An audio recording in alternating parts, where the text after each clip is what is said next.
Horlama boşanma sebebi olabilir mi? Olmamalı. Siz horlar mısınız? Herkes horlar.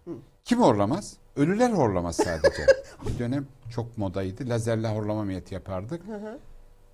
İşte lazerle lokal anesteziyle yapıyorum. Çok öğürtüsü var. Aleti koyuyorum.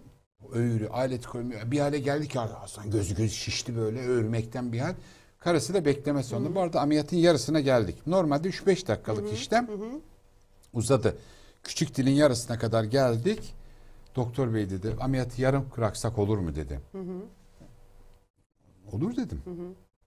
Karımı çağırır mısınız dedi. Eşini de çağırdık geldi. Buradan çıkıyoruz dedi.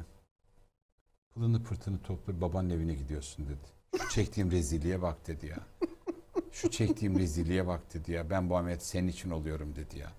Git dedi babanın evine dedi ya.